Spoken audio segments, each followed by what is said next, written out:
사진 보고 도형화 긋기 하는 거를 오늘 한번 해보겠습니다.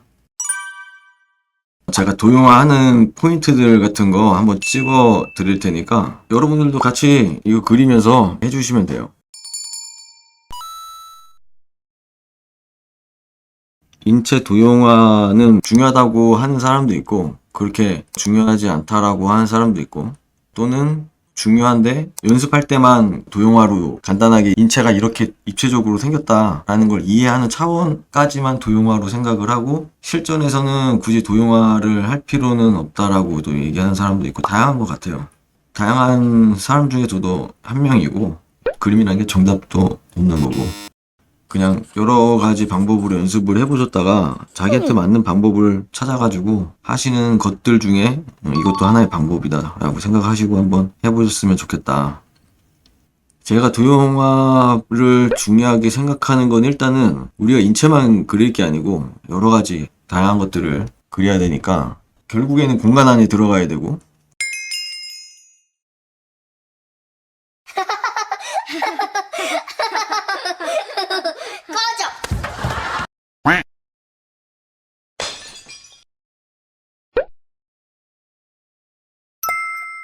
이완 수축이 겉으로 일어나는 사물에서는 당연히 변하지 않는 도형화는 원래는 없거든요. 웅질 때마다 계속 도형이 바뀔 테니까. 그래서 어디까지 도형화를 하고 어디까지 융통성 있게 좀 변형을 만들어갈 수 있냐, 그게 인체뿐만 아니고 전반적인 포유류 자체를 도형화하는데 포인트가 될 것 같아요. 자, 한번 이거 그려보겠습니다. 1번 박스가 아랫면이 보일까요? 윗면이 보일까?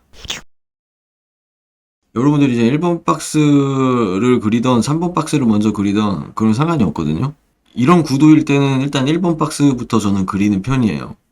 근데 만약에 골반이 1번 박스보다 화면 앞쪽을 향하고 있으면은 중첩이 될 때 3번 박스가 더 눈앞에 있으니까 그때는 3번 박스부터 그리지만은, 3번 박스가 중첩이 되지 않는 다른 경우에는 거의 1번 박스부터 그리는 편입니다.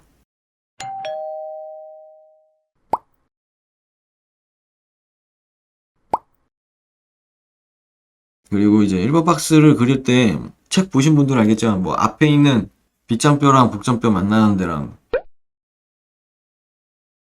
등뼈 1번 돌기 끝부분이랑 그 부분이 이제 기울기가 되는 거죠. 근데 안 보이잖아요, 여기서. 그죠? 그리고 승모근 같은 부분이 이제 운동을 하면 이렇게 나왔고 팔을 올려도 어깨가 올라가기 때문에 이 어깨 부분을 보고 박스의 윗면이 보이는지 안 보이는지 여부를 판단하는 것보다 이 명치 부분, 여기가 이제 1번 박스랑 2번 박스의 경계 라인이란 말이에요. 그래서 여기에서 일단 기울기를 보시는 게 좋아요. 이거는 가로의 기울기나 세로의 기울기 전부 다 포함이 되는 겁니다. 그래서 어깨 부분이 움직이면은 쇄골이 이렇게 올라갔다 내려갔다 하기 때문에 계속 박스를 잘못 그릴 수가 있어요. 운동을 이렇게 많이 한 사람이라던가 아니면 어깨를 올려가지고 승모근이 수축했을 때 그런 것도 윗면이 보인다고 착각을 할 수가 있단 말이에요. 이게 범위가 이렇게 넓어지니까 윗면이 많이 보이겠구나 이런 생각을 할 수 있어요. 그래서 어깨가 올라갔거나 승모근이 올라간 거지 윗면이 보이는 게 아니기 때문에 여기를 보고 1번 박스의 기울기를 판단하시면 안 되고, 아까 말했던 여기 가슴 아랫부분, 여기 이 부분은 팔을 올리거나 어떻게 움직여도 이 아랫 라인은 변형이 안 돼요. 남자든 여자든 마찬가지예요. 가슴 아랫부분으로 봐주시고 이제 이거 한번 그려보죠. 1번 박스. 그럼 제가 봤을 때는 아랫면도 보이지 않고 윗면도 안 보이는 상태인 것 같아. 윗면이 만약 보이려고 했었으면은 가슴 여기가 좀 더 여기가 이렇게 곡선으로 더 나와야 돼. 여기 부분이 더 이런 느낌이 나와야 되는데, 이걸 원통이라고 만약에 바라봤을 때, 원통으로 봤을 때 거의 일자에 가까워요, 일자에. 그래서 박스에서의 기울기 자체는 앞뒤로의 기울기를 말하는 거죠. 그래서 제가 봤을 때 한 요 정도인 것 같아. 손이 굳었어. 이사하느라고 2, 3일 동안 그림 하나도 안 그렸거든요. 이렇게 사람은 이 정도밖에 안 돼. 그럼 양 옆에 보이는 정도가 어디가 보일 거냐? 아예 안 보일 거냐? 오른쪽이 보일 거냐? 왼쪽이 보일 거냐? 제가 봤을 때는 지금 팔이 가리고 있어서 잘 모르겠지만 가슴과 여기에 보이는 정도랑 이쪽에서도 이 보이는 정도를 확인을 해야 되거든요. 완전 정면인 경우랑 그리고 여기 옆면이 보일 경우 딱 두 가지 중에 하나를 골라야 되는데, 제가 봤을 때는 옆면 여기가 좀 더 보일 것 같아요. 왜냐면 여기에서 여기 두께를 보더라도 여기가 더 두꺼운 것 같아. 살짝 1번 박스가 살짝 옆면이 좀 돌아간 것 같아. 약간 손이 안 풀렸어. 우리 박스나 좀 몇 개 그려볼까요? 막 짐 풀고 있다가 오늘 방송 처음 킨 거라서 손이 완전 굳어버렸어요. 힘의 강약을 어떻게 줘야 되는지 손이 잊어버렸어. 긴 선을 쓰는 게 좋습니다. 손을 푸실 때. 그림 그리는 근육들을 좀 더 활성화시키는 작용도 하고요. 손 푼다는 건. 그리고 우리가 그림을 그리는 공간 지각을 담당하고 있는 뇌 부분에 계속 자극을 주는 거죠. 걔를 깨워야 돼요. 잠자고 있어요, 걔는. 이런 걸로 계속 귀찮게 얘한테 혈액을 돌려야 돼, 그쪽으로. 동그라미 그리는 것도 좋은 것 같아, 동그라미. 글을 쓸 때는 팔꿈치랑 어깨가 거의 안 움직인단 말이에요. 팔꿈치 근육과 어깨 근육을 담당하고 있는 그 부분들이 부드럽게 풀리지 않아 있기 때문에 이런 걸 하면서 근육을 풀어줘야 돼. 그림을 그릴 때 제가 생각하던 그 선이 나올 수 있게끔 해줘야 된다. 이 골반 부분도 여기 위와 엉덩뼈가시 부분에 포인트를 잡으면 얘 선을 이렇게 연결하면 이쪽 기울기가 나오죠. 그 두동결합부는 우리가 성기 있는 안쪽 부분에 두동결합부가 있기 때문에 그 부분으로 십자가를 이렇게 T 모양을 그려야 돼요. 저는 이제 위와 엉덩뼈가시가 대략 어디 있겠거니 옷을 입고 있어도 많이 그리다 보니까 주위에 있는 근육들이나 이런 것들을 보더라도 이렇게 대략 100% 맞진 않겠지만은 그래도 한 90% 이상은 맞을 확률이 있는데 초보자분들께서는 어려울 수 있으니까 맨 처음 누드 모델 사진으로 연습을 하는 게 좋겠죠. 사진에 따라 이렇게 점을 찍어 놓고 포인트 이렇게 잡아두는 것도 나쁘진 않아요. 골반은 살짝 윗면이 보일 것 같습니다. 어떻게 아냐? 제 동물적인 감각이 그렇다고. 이런 부분이 좀 어려운 부분이겠죠. 우리가 컴퓨터가 아닌 이상 어떤 이론을 가지고 다 맞게 그릴 수도 없고, 컴퓨터라고 해도 사람마다 다 비례나 다 틀리기 때문에 그게 적용이 가능하지가 않거든요. 어느 정도 대략적인 모양이 잡힌다. 근데 이제 작가가 그리는 과정에서도 머릿속으로 암산하는 게 많아요. 전 머릿속으로 이렇게 다 암산을 하고 있습니다라는 걸 체계적으로 이렇게 말해주는 거고, 이런 부분이 중요한 거죠. 머릿속에서 이 작가가 암산을 어떻게 하고 있는지 그걸 봐야 되는 거죠. 왜냐면 그 과정을 봐야지 접근법을 이해를 할 수 있으니까. 근데 완성된 거는 실루엣만 보이니까 여러분들 계속 실루엣만 따라 그리고 실루엣으로 연습을 계속 하려고 한단 말이에요. 근데 그 실루엣이 나오기 전에 작가들은 그 작품을 만들 때 입체감이 머릿속에 들어있기 때문에 실루엣으로 그리면서도 입체감이 베이스가 깔려 있는 거거든요. 무조건 그냥 실루엣으로 접근을 하면 안 돼요. 저도 실루엣으로 바라보는 시각으로 그려가지고 한 5년인가 그림을 헤맸었죠. 그래서 이렇게 뼈대를 잡아주는 이유는 우리가 내강 골격이기 때문에 뼈대 중심으로 인체가 움직인단 말이에요. 이런 발차기 자세를 할 때 뼈가 어떻게 돌아가는지 그 정보를 우리가 습득을 하는 게 중요하다는 거지. 실루엣으로만 그걸 익히게 되면은 어렴풋하게 대충 어느 정도 비슷하게만 이렇게 잡아주는데 약간 이과적인 접근 방법이기는 하지만, 만약에 창작으로 그릴 때 골반이 발차기 할 때 어느 정도 틀어지고, 만약 발차기를 하는데 골반이 이렇게 안 틀어지게 그리는 분들이 있거든요. 예를 들면 발차기를 하는데 몸통 자체가 지금 이렇게 보면 이렇게 약간 휘었단 말이에요. 이렇게. 근데 이렇게 휘지 않고 뻣뻣하게 이렇게 그리시는 분도 있어요. 실루엣으로만 그냥 대충 알아가지고. 막 그런 정보라던가, 지금 발차기를 하기 직전이란 말이에요. 이렇게 끝까지 발을 쭉 피지 않았어요.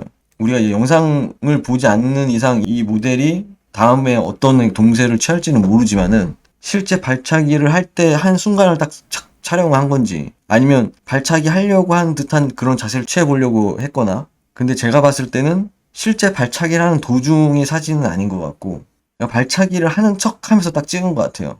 또는 발차기를 했다고 해도 진짜 임팩트 있게 세게 차는 동세에서의 찰나는 아니야. 아주 가볍게 툭 차는 자세로 천천히 움직였거나. 왜냐면 무게중심이 지금 너무 안정적이거든요, 이 사람이. 정보가 너무 없어가지고 그림을 못 그린다고 하시는 분들이 많은데, 사진 하나 가지고도 정보가 엄청 많아요. 그래서 사진 한 100장 정도만 갖고 있어도 제대로 그 100장에 대한 정보를 자기가 다 흡수를 할 수 있다면은 더 많은 자료는 필요 있으면 좋겠지만 그렇게 또 막 새로운 걸 막 찾으려고 할 필요도 없는 것 같아. 제가 발목 지금 포인트를 이렇게 잡았을 때 수평을 딱 그어 보이는 거예요. 가로로 딱 그었을 때 여기 닿이는 부분, 이 부분이랑 제 그림에서 닿이는 부분이랑 이런 걸 체크를 하면서 포인트를 잡아주는 거죠. 이런 포인트들을 계속 눈으로 체크를 해야 됩니다. 수직 수평을 계속 그어야 돼요. 자기가 이렇게 그리고 있는 이 부분만 계속 보면 되는 게 아니고 이 점을 하나 딱 찍었을 때 수직과 수평을 그리고 그 포인트들이 사진의 정보랑 맞게 되어 있는지 계속 관찰을 해야 된다는 거죠. 손은 여기만 그리고 있는 것 같지만 눈으로는 그런 걸 다 계산을 하면서 그린다는 거예요. 눈이 상당히 바쁩니다. 그래서 이쪽은 어깨가 살짝은 올라갔을 것 같아. 그리고 팔꿈치의 위치. 야, 이거 어렵다. 원래 이 그림을 그리기 전에 사진을 보고 관찰을 먼저 하고 그려야 되는데, 원래는 이 그림을 그리기 전에 이 사진에 대한 포인트들 같은 것들을 이렇게 먼저 생각을 하고 그려야 돼요. 그냥 무턱대고 그려 나가면 틀려요. 어떤 걸 이제 찾아야 되냐면, 지금 뭐 골반의 틀어짐이 옆면이냐 여기가 덜 넓냐, 그리고 뭐 다리 같은 경우에는 구부러진 게 지금 원기둥으로 따졌을 때 이쪽 방향으로 되어 있냐, 아니면 그냥 원기둥으로 보면 이렇게 똑바로 뻗어 있는 뭐 종아리냐, 이런 것들을 큰 부분을 먼저 이렇게 쭉 살펴본 다음에 그려야지 그 부분을 그릴 때 중요한 포인트들이 안 틀리겠죠. 무턱대고 그리면은 나중에 다 틀려 있어요. 완전 카피를 하듯이 그리는 게 아니기 때문에 어느 정도의 포인트만 맞으면 그냥 넘어가는 듯한 느낌으로 연습을 하는 거거든요, 이 연습 방법이. 그 중요한 네. 포인트만 딱 갖고 넘어가면 돼요. 다 똑같을 필요는 없어요. 어떤 게 가장 포인트가 되는지를 파악하는 그 공부가 돼야지 창작을 할 때도 어떤 포인트를 살려야 된다는 걸 자기가 딱 직감적으로 알아요. 그러니까 사진을 보고 아, 이게 중요한 포인트가 어디구나라고 계속 그런 연습을 해야지만 창작할 때도 모작을 했을 때 그게 연결이 돼가지고 발차기 할 때는 어느 부분이 포인트였지라고 이렇게 생각이 드는 거죠. 손의 위치도 상당히 중요하거든요. 발차기를 하는 그 순간에 손의 위치가 계속 바뀌거든요. 종아리가 뻗기 직전에 이 손의 위치 같은 거를 창작으로 그릴 때 이거를 단번에 맞게 그릴 수 있냐는 거지 또. 그게 액션물 같은 거, 그런 거 그릴 때 어려운 점인 것 같아요, 가장. 왜냐면 손 자체가 발차기를 할 때 몸을 회전시켜주는 하나의 추의 역할도 해주기 때문에 발이 돌아가면서 손의 위치가 같이 돌아가야지 회전력을 더 이렇게 실어주는 거죠. 근데 손 자세는 딱 고정되어 있는 상태에서 그냥 발차기만 하게 되면은 파워가 안 실린단 말이에요. 발차기를 할 때는 오히려 전 손 동작이 더 어렵고요. 펀치를 날릴 때는 오히려 발의 동작이 더 어려워요. 발차기니까 발만 열심히 막 보고 그렸다가 근데 손을 잘 열심히 안 네. 봤던 거지. 손에 대한 정보는 관찰을 좀 덜 하다 보니까 나중에 창작을 할 때 이 정보가 머리에서 안 떠오르는 거예요. 공부를 안 했으니까. 발차기를 할 수 있는 힘을 주는 거는 손의 회전도 가담을 하기 때문에 그런 것들을 알고 있어야지 또 공부하실 때 발만 보지 않고 저처럼 손도 같이 보실 수 있겠죠. 저 같은 피해자가 많이 안 나왔으면 좋겠다. 당연히 팔보다는 발이 더 주제가 맞긴 해요. 근데 발만 맞는다고 해서 해결되는 게 아니다라는 거죠. 서양에서도 잘 그리시는 작가분들이 엄청 졸라맨으로 대충 먼저 포인트 딱 잡고 그 다음에 막 이렇게 그려 나가시는 게 있거든요. 그분들은 그게 뼈대를 졸라맨으로 이렇게 딱 먼저 포인트를 잡아주는 거죠. 근데 그 사람 머릿속에는 이 정도만큼 체계적으로 다 잡혀 있으니까 그렇게 날려 그려도 이제 되는 거고. 그 사람이 날렸으니까 나도 날려도 되겠지라는 생각은 함정에 빠지는 거예요. 또 잘 그린 사람일수록 개구리가 올챙이적 기억 못한다고 오랫동안 그림을 그리다 보면은 처음에 자기가 이런 걸 어떻게 마스터했는지 그걸 다 까먹게 돼요. 설명을 안 해주려고 안 하는 게 아니고 생각이 안 나는 거거든요. 저도 이제 학생분들 가르치기 전까지는 어디까지 설명을 해줘야 되는지 감이 전혀 안 오는 거예요. 이 정도면 되겠지 하는데 이것도 아니야? 더 단순하게 더 알려줘야 되나 하면서 아예 모른다고 생각하고 접근을 해야지 이 정도까지 설명하면 되겠지라는 게 안 되더라고. 그냥 하나부터 열까지 그냥 다 알려준다라고 생각을 해야 돼. 근데 그러다 보니까 저도 근데 어설프게 알았던 부분도 공부가 됐고요. 그런 과정 속에서 학생들을 가르치다가. 그래서 수업 시간 때도 여기서 가장 실력이 많이 드는 학생들이 누구를 지명할까 막 이렇게 막 두근두근 대면서 이렇게 생각할 수도 있겠지만 접니다. 가장 실력이 많이 드는 사람은 나다. 항상 수업 끝나고 그 얘기를 합니다. 자, 포인트를 잡아보는데 손이 더 내려갔어야 됐죠 지금. 수직 수평을 그었을 때 손의 위치가 맞질 않았습니다. 팔꿈치 위치는 맞았나? 팔꿈치 자체도 내려갔어야 됐네요. 뼈대가 이렇게 그려졌으면 살짝 이렇게 지워주고 좀 친절한 모드로 한번 가보겠습니다. 일단 살상 모드가 아니고 친절 모드입니다. 친절 모드로 어떻게 가야 되지? 뼈대 포인트를 잡아주면서 흐름을 쫓아가야 됩니다. 여기서도 너무 선을 따듯이 그리시지 마시고 좀 러프하게 그리세요. 러프하게. 그럼 여기서 어깨 부분 같은 경우에 뼈가 여기에 있는지 뭐 여기에 있는지 이거 모르면은 이미 틀렸겠죠. 그럼 지금 뼈가 한 요 정도 있는 거거든요. 그러면 근육을 이쪽으로 해서 포인트를 잡아서 이렇게 그려줘야겠죠. 이쪽 바깥으로. 그러니까 어떤 부분이 틀리는 거냐면 뼈가 지금 여기 포인트 잡혔는데 원 동그라미 이렇게 중앙에다 이렇게 그리면 안 된다는 거예요. 이렇게 하면 틀리다는 거예요. 이게 아니고 여기서 포인트에서 동그라미가 이쪽으로 잡혀야 되는 거죠. 이렇게. 이런 연습을 계속 해줘야 돼요. 동그라미 도형을 잡았지만은 어느 포인트 위치에 뼈를 그려놓고 살이 입혀 들어가는지 그걸 알 수 있으니까. 이건 각도마다 계속 바뀌는 거죠. 여기 어느 각도에서 보던 계속 이 위치에 있는 건 아니죠. 다양한 각도를 계속 그리다 보면은 뼈대의 위치랑 살이 입혀 들어가는 부위의 위치가 어느 정도 3D가 만들어지거든요. 근데 도형화를 할 때 지금 어깨 포인트 부분을 지금 이걸로 만약에 그렸다고 치면은 계속 정중앙에다가 이렇게 도형을 계속 그려 넣으려고 하는 습관들이 있어요. 너무 단순하게 바라보려고 하는 게 있는데 도형화는 당연히 어느 정도 단순화 시키는 게 목적이지만은 그렇게 단순하진 않습니다. 도형화는 기초인데 쉬워서 기초가 아니에요. 중요해서 기초인 거지. 그냥 얘를 그냥 만약 실루엣을 그냥 따라 그리라고 하면 금방 후딱후딱 그리시잖아요. 근데 이렇게 도형화로 정보를 해석하고 그리라고 하면은 쉽게 빨리 그리지는 이제 못하게 되는 거고. 아, 이런 부분은 어렵습니다. 여기 이 부분은 어려워요. 이때는 그냥 짜잘한 근육들 막 생각하면서 그리지 마시고 큰 흐름만 따라가서 큰 근육의 흐름을 살린다 생각하시고 그리셔야 돼요. 하나부터 열까지 다 똑같이 그리려고 하지 마시고. 그냥 친절하게 그리려고 하니까 더 어렵지? 제가 이렇게 확대를 안 하고 그리는 게 이제 시청하시는 분들을 위해서 인 것보다 확대를 하면 안 됩니다. 전신이 다 보이게끔 해서 그려야지. 지금 종아리 그리고 있잖아요. 이 종아리를 그리고 있다 해가지고 부분적으로 종아리 확대하고 막 화면 돌리고 막 이러면 안 돼요. 아, 오랜만에 그러니까 선이 지저분하네. 정리되지 않은 선들이 많네. 이렇게 한번 러프하게 이렇게 그려주면은 될 것 같습니다. 이렇게. 여기서 중요한 거는 이쪽 다리 부분에서도 원기둥으로 만약 표현을 하자면 이렇게 꺾여 들어가는 걸 포인트를 잘 찾아내는 거 이렇게. 허벅지 윗면이 보이는 거죠. 윗면. 면으로 따지자면 다리가 돌아갔으니까 옆면이 다 보이는 게 아니고 이 윗면도 같이 보이는 거겠죠. 이런 거에서 이제 중첩이 일어난 거잖아요. 결국에는 완전 측면으로 원기둥을 바라본 게 아니고 약간의 중첩이 일어난 거니까 여기서 이제 입체감이 만들어지잖아요. 입체감. 그림 자체로 봤을 때 얘가 측면으로만 이렇게 딱 보이는 것 같지만 입체감이 나는 이유가 자잘자잘한 부분에서 중첩이 일어나니까 그래. 여기 중첩이 일어났죠. 이쪽 팔에서도 중첩이 일어났죠.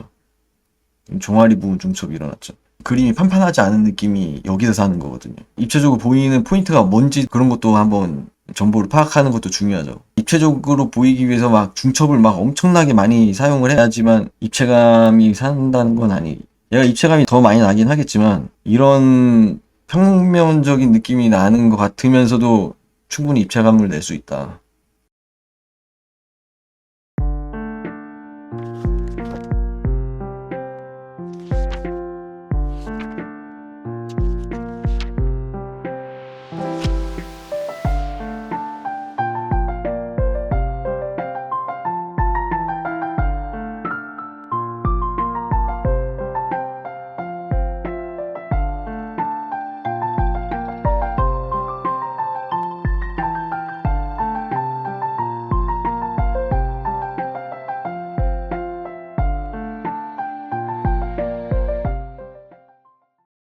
영상이 도움이 되셨다면 구독과 좋아요 부탁드립니다.